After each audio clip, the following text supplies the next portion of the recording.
Assalamualaikum warahmatullahi wabarakatuh. Halo teman-teman semuanya, apa kabar? Semoga teman-teman semua selalu sehat ya, dan juga semoga teman-teman selalu dalam perlindungan Allah Subhanahu wa Ta'ala. Amin. Oh ya teman-teman, sebelumnya izinkanlah saya untuk memperkenalkan diri. Saya Yulianti Fadila, saya adalah seorang mahasiswi aktif dari Universitas Pancasakti Bekasi, dan saya sendiri berasal dari Prodi Akuntansi. Salam kenal semuanya. Dan di video kali ini saya akan menjelaskan materi tentang etika bisnis. Apakah teman-teman sudah pernah mendengar kata etika bisnis? Apa yang teringat atau apa yang teman-teman ketahui tentang etika bisnis? Jika teman-teman penasaran, yuk cek video ini sampai akhir, karena saya akan membahas tentang definisi etika bisnis sampai ke pembahasan-pembahasan umum yang berkaitan dengan etika bisnis. Daripada membuang-buang waktu, langsung saja yuk kita bahas satu persatu. Baik teman-teman, sebelum kita membahas lebih lanjut atau lebih dalam mengenai etika bisnis, teman-teman perlu tahu dulu nih, apa itu etika atau definisi etika. Etika adalah perpanjangan dari adat yang membangun suatu aturan kuat di masyarakat. Jadi, etika ini adalah aturan-aturan yang ada di antara kita nih, ada di antara masyarakat. Aturan-aturan tersebut telah membentuk moral masyarakat dalam menghargai adat istiadat yang berlaku. Nah, moral ini adalah suatu kegiatan atau praktik yang membedakan apa yang baik dan apa yang buruk. Jadi, ketika teman-teman melakukan suatu hal, dinilai beretika atau tidak, itu tergantung dari apa yang teman-teman perbuat, apakah itu baik atau buruk, dan apakah itu memiliki moral atau tidak. Seperti itu teman-teman. Lanjut. Definisi etika bisnis. Nah, kali ini kita akan membahas tentang apa sih etika bisnis, karena tadi kan kita udah bahas nih tentang pengertian etika ya. Nah, kali ini kita akan mengulas tentang definisi etika bisnis. Etika bisnis adalah aturan-aturan yang menegaskan suatu bisnis boleh bertindak dan tidak boleh bertindak. Jadi aturan ini sangat tegas ya untuk mengatur hal-hal yang boleh dilakukan dan tidak boleh dilakukan oleh pembisnis. Jika suatu bisnis melanggar peraturan tersebut, maka sanksi akan diterima. Jadi untuk pelanggar akan diberikan sanksinya gitu. Aturan bisnis pun lahir berdasarkan kesepakatan di wilayah bisnis itu berada. Jadi menyesuaikan tempat bisnis itu berada. Kayak setiap daerah kan pasti mempunyai adat istiadatnya masing-masing ya. Jadi peraturan-peraturan tersebut pun menyesuaikan dengan tempat bisnis itu berada. Seperti itu. Selanjutnya, etika bisnis dan tatanan kehidupan manusia. Oke teman-teman, sebenarnya setiap bisnis itu mempunyai aturan yang harus dipatuhi. Jadi apapun itu bisnisnya, mau ia berbentuk jasa atau dagang, itu pasti memiliki aturan-aturan yang harus dipatuhi. Lagi-lagi, aturan ini juga biasanya berdasarkan kesepakatan-kesepakatan di wilayah bisnis itu berada. Pembisnis pun sebaiknya mematuhi etika yang berlaku di tempat tersebut. Apalagi kalau misalkan bisnisnya itu ingin mempertahankan aktivitasnya atau ingin berjalan dengan lancar di tempat tersebut, maka alangkah baiknya pembisnis atau pelaku bisnis itu mengikuti aturan yang berlaku atau etika-etika yang sudah diterapkan di wilayah tersebut. Jadi menyesuaikan gitu. Supaya apa? Supaya tidak menjadi konflik antara bisnisnya atau bisnis yang sedang dijalankan dengan masyarakat sekitar. Berikutnya, kita akan membahas tentang ruang lingkup ilmu etika bisnis. Teman-teman perlu mengetahui nih, ilmu etika bisnis ini membahas tentang apa aja sih? Yang pertama, tindakan dan keputusan perusahaan yang dilihat dari segi etika bisnis. Jadi apapun tindakan dan keputusan yang diambil oleh perusahaan, itu akan dilihat dari segi etika bisnisnya, apakah sesuai dengan etika bisnis yang berlaku atau tidak. Kemudian berikutnya, ilmu etika bisnis ini membahas tentang perusahaan yang melanggar dan sanksi yang akan diterima. Jadi setiap perusahaan yang melanggar etika bisnis, maka akan diberikan sanksi yang sesuai dengan apa yang ia langgar. Selanjutnya, etika bisnis ini membahas tentang ukuran suatu perusahaan dalam bidang etika bisnis. Dan berikutnya, atau yang terakhir, etika bisnis ini membahas tentang peraturan dan ketentuan dalam bidang etika bisnis yang ditetapkan lembaga tokoh atau tokoh-tokoh tertentu. Nah, kali ini teman-teman juga perlu mengetahui tentang fakta dan kenyataan yang ada. Di sini saya tuliskan, berdasarkan fakta dan kenyataan yang ada, etika bisnis ini tidak sepenuhnya dipatuhi oleh beberapa sektor bisnis dan juga pembisnis. Seperti contohnya, nasib seorang karyawan kontrak yang bekerja di sektor bisnis, di mana kontraknya akan diperpanjang jika pihak manajemen perusahaan menginginkan perpanjangan kontrak. Namun, jika pihak manajemen perusahaan tidak berkenan atau tidak ingin memperpanjang kontrak tersebut, maka kontrak tersebut pun akan diputus. Dan yang lebih parah lagi nih teman-teman, aturan dalam perjanjian kontrak kerja itu biasanya tidak dijelaskan tentang uang pesangon dan berbagai macam fasilitas lainnya. Nah, dalam konteks etika bisnis ini dianggap sangat tidak etis dan benar-benar tidak menghargai manusia yang telah berbakti kepada perusahaan. Dan tahukah teman-teman bahwa perusahaan tatanan kehidupan dan etika bisnis tidak sepenuhnya dipatuhi di negara berkembang. Hal ini disebabkan karena negara tersebut memiliki sumber daya manusia atau SDM yang rendah, tingkat pendidikan yang masih di bawah standar, hingga tidak tersedianya fasilitas yang mendukung ke arah penciptaan kesejahteraan masyarakat. Masih kurangnya fasilitas seperti rumah sakit yang lengkap, pasar yang modern, angkutan umum yang memadai, sekolah yang berkualitas, dan berbagai prasarana lainnya. Kondisi ini dilihat oleh pihak swasta sebagai peluang untuk dimanfaatkan dan sudah tentu ada sisi keuntungan atau profit di sana. Persoalan pun menjadi semakin rumit pada saat sektor swasta yang melakukan bisnis di sana semakin tidak terkontrol.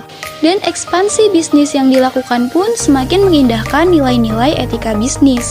Sementara bisnis semakin besar dan para pembisnis pun memiliki nilai finansial yang besar untuk ikut mempengaruhi jalannya pemerintahan. Nah, hal ini akan menyebabkan sebuah masalah tersendiri nih teman-teman. Sehingga wajar saja jika kasus dalam pembuatan undang-undang dan berbagai peraturan lainnya dibuat dengan kurang memperhitungkan rasa nasionalisme dan kecintaan pada rakyat kecil, namun dibuat lebih pada bentuk memihak kepada para pengusaha. Hal itu menjadi salah satu fakta yang ada di lapangan atau sebuah kenyataan yang ada di sebuah negara berkembang. Berikutnya adalah permasalahan-permasalahan umum dalam bidang etika bisnis.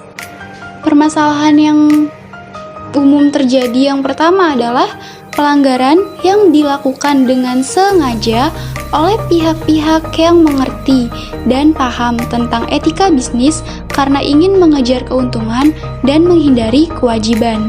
Jadi, pelanggaran ini dilakukan oleh orang-orang atau oknum-oknum yang sangat paham tentang bagaimana etika bisnis itu berjalan dan apa saja hal-hal yang harus dilakukan sesuai dengan etika bisnis. Namun, ia sengaja mencurangi atau mencurangi supaya ia mendapatkan keuntungan sebesar-besarnya dan menghindari kewajiban atau suatu hal yang harusnya atau seharusnya ia bayarkan.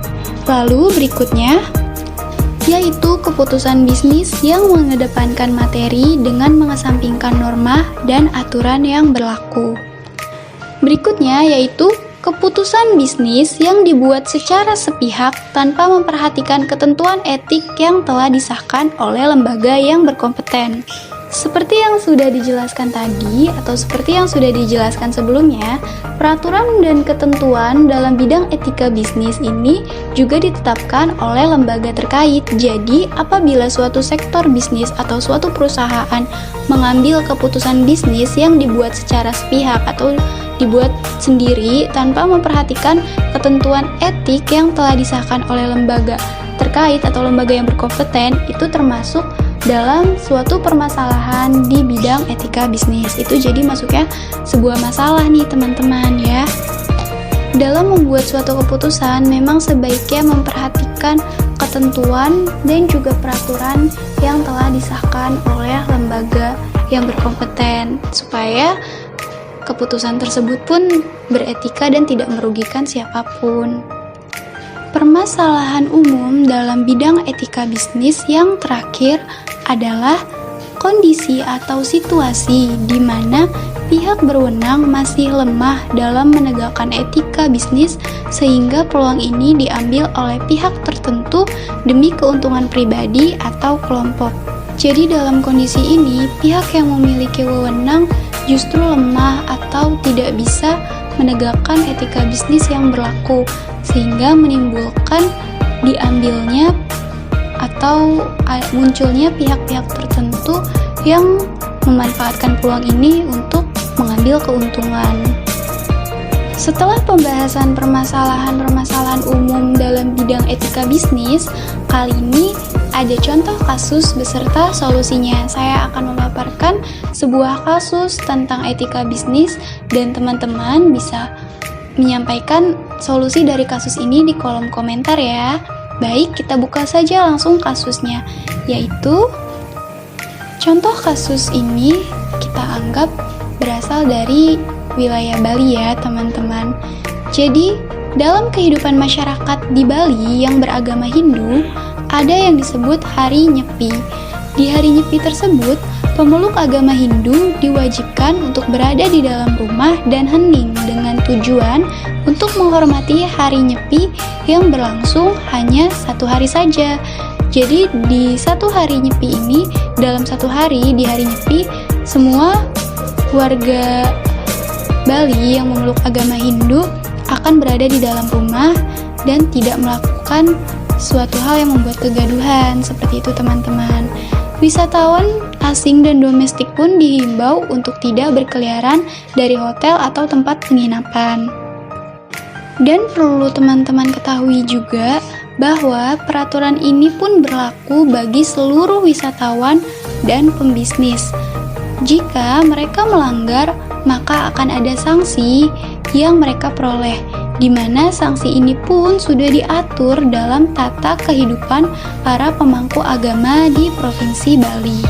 Jadi untuk para pembisnis dan juga wisatawan baik dari asing maupun wisatawan domestik, memang sebaiknya mengikuti aturan ini untuk menghormati peraturan yang sudah ditetapkan oleh pemangku agama di Provinsi Bali dan juga menghormati masyarakat Bali yang lainnya. Nah, berdasarkan contoh kasus tadi, yuk berikan penjelasan kamu apa yang akan dilakukan para pembisnis. Jadi, tolong berikan jawaban kamu atau saran apa sih yang harus dilakukan para pembisnis di Hari Nyepi ini untuk menghormati peraturan yang ada, tapi juga untuk bisnisnya mereka. Mulai dari pembisnis hotel, agen travel, dan rumah makan dalam menghadapi Hari Nyepi. Teman-teman bisa berikan jawabannya di kolom komentar ya. Berikut adalah solusi yang bisa dilakukan oleh para pembisnis. Yang pertama, pembisnis hotel. Kepada pembisnis hotel bisa memberikan penjelasan kepada para tamu agar tidak keluar hotel pada Hari Nyepi sebagai bentuk penghormatan kepada masyarakat Bali yang beragama Hindu. Jadi untuk pembisnis hotel bisa langsung menghimbau kepada para tamunya agar tidak keluar dari hotel atau tidak meninggalkan hotel supaya bisa menghormati penduduk atau masyarakat Bali yang sedang merayakan Hari Nyepi. Berikutnya adalah solusi untuk pembisnis agen travel. Jadi, pembisnis agen travel sebaiknya tidak melayani pemesanan mobil untuk jalan-jalan di Hari Nyepi dan bisa melakukan pemesanan tiket hanya via telepon saja. Jadi, supaya konsumen tidak perlu ke kantor agen travel untuk memesan tiket. Jadi, untuk para agen travel bisa membuka pemesanan tiket hanya lewat telepon saja. Dan jika mendadak harus menjemput salah satu konsumen atau salah satu pemesan, ada baiknya pihak agen travel memberitahu tokoh agama Hindu di Bali bahwa ini bersifat mendadak dan dalam perjalanan nanti tidak menimbulkan kebisingan apapun. Dan yang terakhir adalah solusi untuk pembisnis rumah makan dan restoran. Pembisnis rumah makan dan restoran ada baiknya menutup usahanya selama 1 hari saja.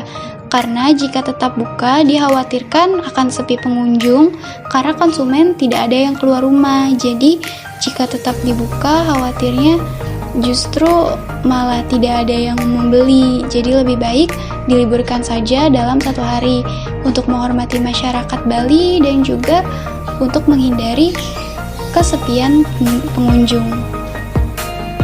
Keputusan ini dianggap sebagai win-win solution atau solusi yang seimbang, yang artinya setiap pembisnis diajarkan untuk melakukan bisnis dengan menerapkan etika dalam berbisnis.